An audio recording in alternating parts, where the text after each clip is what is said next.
दोस्तों एक बहुत बड़ी अपडेट है, हालांकि ऑफिशियली तो नहीं है, लेकिन जो वहाँ पे काम करते हैं, जो कि पिछली बार जिनके साथ मैंने भी एग्ज़ाम दिया था, हालांकि ये जो वैकेंसी है वो आपके DFCCIL के संदर्भ में मैं बात कर रहा हूँ कि यहाँ पे कुछ वैकेंसियाँ निकलने वाली है और ये आपके ग्रुप डी की वैकेंसियाँ निकलने वाली है। जैसा कि आपने देखा कि कुछ महीने पहले आपके DFCCIL में एग्जीक्यूटिव मैनेजर पोस्ट के कुछ वैकेंसियाँ निकली हुई थी, तकरीबन 1000 के अराउंड।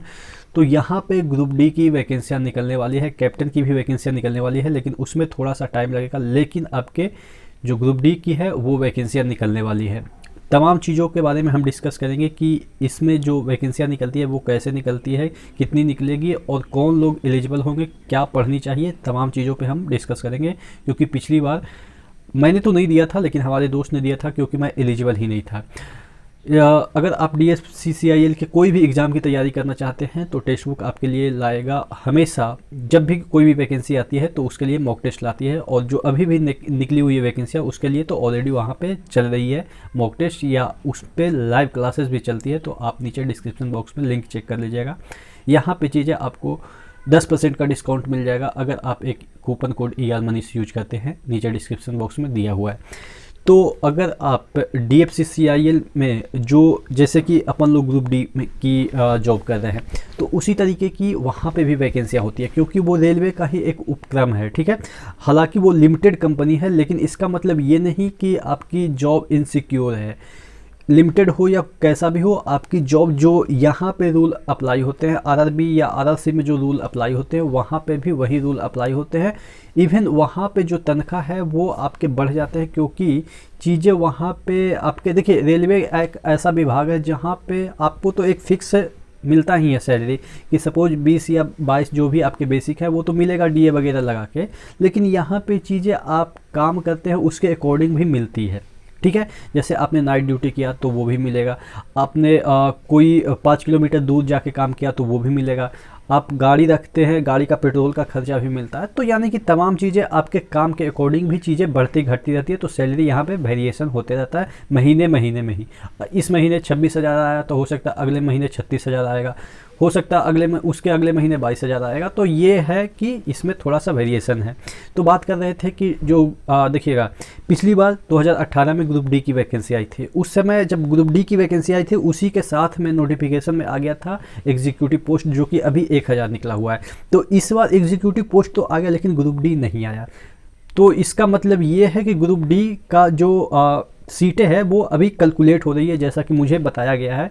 मेरे एक दोस्त अभी वहाँ पे काम कर रहे हैं दिल्ली में, तो उन्होंने बताया कि जो एग्जीक्यूटिव पोस्ट है वो दोनों 2018 में क्या आया था, 3000 के अराउंड आपके ग्रुप डी का पोस्ट आया था, और वहीं 150 के अराउंड आपके तकरीबन 250 के अराउंड आपके एग्जीक्यूटिव के पोस्ट आए थे, और भी जो पोस्ट थे मिला के 250। तो आप देख सकते हैं कि 3000 ग्रुप डी के पोस्ट और 250 एग्जीक्यूटिव को पोस्ट 2018 में आए थे, और अभी 2021 में आपके एग्जीक्यूटिव के पोस्ट कितने आए हैं, तकरीबन 1000 समथिंग, यानी कि 1100 के आप मान के चलो। तो उसी रेशियो में आप मान के चलो कि आपके ग्रुप डी के पोस्ट आएंगे, या आप कह सकते हैं वैकेंसी आएंगे, यानी कि आप मान के चलो कि 4 गुना, यानी कि 10 से 12,000 के अराउंड आपके वैकेंसी आएंगे ग्रुप डी के। देखिए, पहली बार इतना कम क्यों आया था, उसके पीछे रीज़न था कि वो जो सेक्टर है DFCCIL जो सेक्टर है वो अभी स्टार्ट ही हुआ है, यानी कि अभी फुल स्विंग में नहीं चल रहा है। अभी धीरे धीरे ट्रैक बिछाए जा रहे हैं, लोगों को एम्प्लॉय की मतलब कि नौकरी दी जा रही है, तो धीरे धीरे वो सेक्टर बढ़ रहा है, जिसकी वजह से शुरुआत में कम वैकेंसियाँ निकलती थी। इस बार एग्जीक्यूटिव के ज़्यादा निकले, तो आपके ग्रुप डी की भी वैकेंसियाँ तकरीबन 12 से 15,000 निकलने की संभावनाएं हैं। हालांकि अभी ऑफिशियली नहीं है, लेकिन इतना ये पता है उसको, उस बंदे को, कि चीज़ें कैलकुलेट की जा रही है, लोग मतलब कि वैकेंसियाँ के बारे में इंफॉर्मेशन इकट्ठा की जा रही है कि कहाँ पे कितने लोग की ज़रूरत है। अब वो कब तक वैकेंसी आ जाएगी, मुझे लग रहा है कि जल्दी ही आएगी। जब एग्जीक्यूटिव के पोस्ट आ गए हैं तो ग्रुप डी के भी पोस्ट आ जाएंगे। ठीक है, तो उसके लिए भी आप मेंटली प्रिपेयर रहें। कई बार क्या होता है ना कि हमें पता ही नहीं चलता है। पिछली बार जब वैकेंसी आई थी तो उसके बारे में किसी को पता नहीं था, तो बहुत कम वैकेंसियाँ मतलब कि लोग अप्लाई किए थे। और पता है कितना कट ऑफ गया था? तकरीबन 32 नंबर या 37 नंबर ऐसे जो लोग लाए थे उनका सिलेक्शन हो गया था। और उसमें दौड़ भी इतना मतलब कि दौड़ हुआ था वहाँ जो बुद्धा सर्किट है ना, जहाँ पे कॉमनवेल्थ गेम हुआ था, जो ये भारत में जो कॉमनवेल्थ पिछला बार गेम हुआ था दिल्ली में, वहाँ के जो ट्रैक है, वहाँ पे जो एथलेटिक दौड़ते हैं उस जो रबड़ के ट्रैक है उस पर हुआ था, और वहाँ पे जूता पहनना कंपलसरी कर दिया गया था। तो इसमें ये चीज़ें देखिए, मैं आपको एग्जैक्ट बता रहा हूँ कि क्या चीज़ें इसमें होती है। सबसे पहले तो इसमें कम कट ऑफ जाते हैं। इस वजह से कम कट ऑफ जाते हैं क्योंकि ITI खोजता है। आपके बिना ITI के आप इसके फॉर्म को नहीं फिल कर सकते, जैसा कि मैं नहीं कर पाया था क्योंकि मेरे पास ITI नहीं था। तो मैं सिर्फ एग्जीक्यूटिव के तकरीबन 54 पोस्ट थे, उसको मैंने अप्लाई किया था, ठीक है। और भी पोस्ट थे, तकरीबन 250 पोस्ट थे, उसमें मैं एलिजिबल था 54 पोस्ट के लिए ही। तो ये चीज़ें है कि अगर आप उसके फॉर्म को अप्लाई कर रहे हैं तो आपको ITI होनी आवश्यक है। अब ये जो ठीक है कि ITI होगा, तो उसमें कुछ क्वेश्चन ऐसे भी थे। देखिए कट ऑफ कम इसलिए नहीं गया कि मतलब कि उसमें बहुत सारे कम अप्लाई किए थे, बहुत सारे इसमें क्राइटेरिया, जैसे कि कट ऑफ इस वजह से भी कम गया कि कुछ 10-12 क्वेश्चन ऐसे थे जो कि ITI से पूछ दिए गए थे।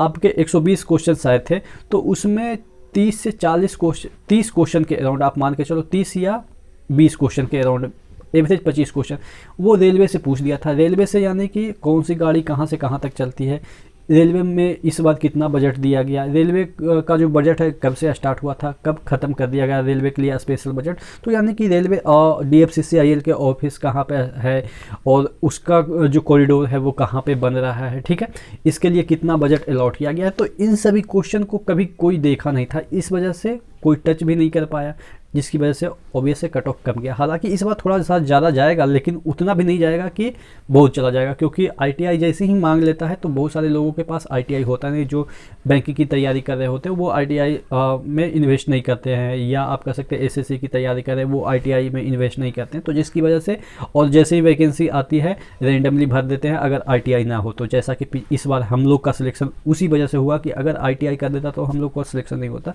तो कहने का मतलब ये है कि आपके तकरीबन 10 से 12 हज़ार वैकेंसियाँ निकलने वाली है। मैं पहले ही अलर्ट कर रहा हूँ, अगर आपके पास ITI है तो तैयारी करते रहिएगा। मतलब कि अभी नहीं उसके लिए तैयारी करना है कि रेलवे के जो क्वेश्चन है वो पढ़ने लगे। बाकी सब तो क्वेश्चन वही रहेंगे ना, जो आपके मैथ्स के होते हैं, रीजनिंग के होते हैं, वो यही सब रहेंगे, और वो सब तो आप बना ही लेंगे। तो एक दिमाग में रखना है कि आपके DFCCIL में भी, यानी कि दिल्ली जो फेरिट कॉरिडोर होता है उसमें भी वैकेंसियाँ आने वाली है, और उसके लिए आपको मेंटली तौर पे पहले से प्रिपेयर रहना है। एक चीज़ इसमें मैं आपको मतलब कि बात कर देता हूँ कि क्या होता है ना कि जिनका रनिंग नहीं होता, रनिंग तो उसमें भी होगा, जैसा कि आपके RRB के या RRC के ग्रुप D में होता है, तो उसमें जो रनिंग है उसमें जूता पहनना अनिवार्य पिछली बार कर दिया गया था। हो सकता है इस बार करे या ना करे, लेकिन आपको मेंटली प्रिपेयर रहना कि पिछली बार अनिवार्य कर दिया था तो इस बार भी आपका अनिवार्य कर देगा। एक चीज़ इसमें और भी है कि जो टाइम है वो ज़्यादा नहीं देता है। हम लोग का क्या है कि जैसे कि इतने लोग रहते हैं, यानी कि ग्रुप D में 60-62 हज़ार लोगों का सिलेक्शन होता है, तो इसमें जो रनिंग के लिए जैसे ही रिजल्ट निकलता है, रनिंग के लिए कम से कम तो 1 महीना मिनिमम मिल ही जाता है। पिछली बार जैसा हम लोग को मिला था, मिनिमम 1 महीना मिल ही जाता है, और उसके बाद आपके भाग्य पे निर्भर है कि अगर आपका शेड्यूल बाद में किया गया है तो हो सकता है 2-3 महीना मिल जाए। मुझे तो 3 महीना मिल गया था। तो इसमें आपको उतना टाइम नहीं मिलेगा। इसमें आपको पिछली बार जैसा हुआ था 10 दिन, जैसे ही रिजल्ट निकला 10 दिन के बाद रनिंग करवा लिया। तो मेरा दोस्त इसी वजह से, एक दोस्त था जो छट गया था, क्योंकि उसको लग रहा था कि रिजल्ट ही नहीं होगा।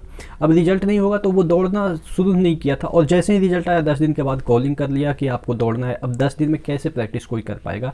चलो ठीक है, कोई तगड़ा लेवल का रहता है इंसान तो कर लेता है, 10 दिन के अंदर मैनेज कर लेता है, लेकिन जो कभी नहीं दौड़ते हैं या दिन भर खा पी के पड़े रहते हैं मेरे जैसे लोग, तो मतलब कि नहीं हो पाता, मेरे से तो नहीं होता पक्का नहीं। 10 दिन में मैं तकरीबन 250 से 300 मीटर ही दौड़ पाता था। 10 दिन की मैं बात कर रहा हूँ, 10 दिन में इतना ही मुझसे हो पाता था। वो तो 3 महीना मुझे लग गया 1 किलोमीटर दौड़ने के लिए। तो वही मैं कह रहा हूँ कि जैसे ही आपके DFCCIL की वैकेंसी निकले, जब भी आपके रिजल्ट निकल रहा है उससे पहले आपको अनुमान हो जानी चाहिए कि क्या मेरा सिलेक्शन होगा। नहीं भी होगा तो दौड़ने में क्या जाता है, थोड़ी ना मतलब घर से नुकसान हो जाएगा। तो मैं आपको यही सब समझाने के लिए ये वीडियो बनाया हूँ कि जैसे ही आप DFCCIL का जब भी कभी वैकेंसी आए ग्रुप D का, आप सबसे पहले जैसे ही आपका लगे कि हाँ हो जाएगा तो दौड़ना शुरू कर दीजिएगा, क्योंकि वहाँ पे आपको मौका नहीं दिया जाएगा कि 1 महीने के बाद आप दौड़ सकते हो। और उस दिन आप ये भी नहीं बहाना बना सकते हैं कि नहीं मेरा ये तबीयत ख़राब है तो मैं दौड़ बाद में दूंगा, ये भी नहीं होगा। आपको बुलाया गया है तो आपको पहुँचना पड़ेगा, और दौड़ नहीं कंप्लीट करेंगे तो ऑब्वियस है छट ही जाएंगे। तो और एक चीज़ और, जूता पहन के प्रैक्टिस कीजिएगा, क्योंकि बहुत सारे ऐसे लोग होते हैं कि जो जूता में कंफर्टेबल फील नहीं करते। इवन मैं जूता पहनता था तो तकरीबन 10 से 12 सेकंड मेरे को ज़्यादा लग जाते थे, और जैसे ही मैं नंगा पैर रहता था, यानी कि एकदम से ब्लैंड रहता था मेरा पैर, तो एकदम से आप कह सकते हैं कि ग्रिप जो बनता है ना ज़मीन के साथ, वो बेटर बनता है। जब नंगा पैर आप दौड़ेंगे ना तो ग्रिपिंग ज़्यादा बनेगा। और मतलब देहात में पले बड़े हैं तो कभी जूता वगैरह तो कभी मतलब कि मुश्किल से पहने वो स्कूल वगैरह में जब कंपलसरी कर दिया था ना तभी मैंने जूता पहना था, वैसे जूता पहनने का मेरे को आदी नहीं है। ठीक है, तो ये चीज़ें हैं जो कि आपको छोटी छोटी बातें ध्यान में रखनी है कि जूता पहनने से कितना समय लगता है, जूता पहनने के बाद कितना समय लगता है, क्योंकि जूता का एक वेटेज होता है ना, जूता का सपोज 500 ग्राम भी 500 तो नहीं, आप मान के चलो 200 या 250 ग्राम भी बढ़ जाता है, तो उसको उठा के चलना थोड़ा मुश्किल मेरे को लगता है। पता नहीं आपको क्या किस में कंफर्ट फील करता है वो तो आप जानते हैं, लेकिन हाँ वहाँ पे आपको जूता पहनना अनिवार्य कर देगा। तो यही सब बताने के लिए मैंने ये वीडियो बनाया। कैसा लगा आप नीचे कमेंट बॉक्स में ज़रूर कमेंट करेंगे, और जैसे ही ये वैकेंसी आती है मैं तो आपको इन्फॉर्म करूँगा ही करूँगा, लेकिन एक दिमाग में बढ़ना होना चाहिए कि ये भी वैकेंसी आने वाली है। ठीक है, अगर चैनल पर नए हैं तो ऑब्वियस है सब्सक्राइब कर दीजिएगा, और वीडियो अच्छा लगे तो ज़रूर लाइक कर दीजिएगा, क्योंकि यहाँ तक आए होंगे तो ऑब्वियस है कुछ ना कुछ सीखे ही होंगे। ठीक है, तो नेक्स्ट वीडियो में मिलते हैं।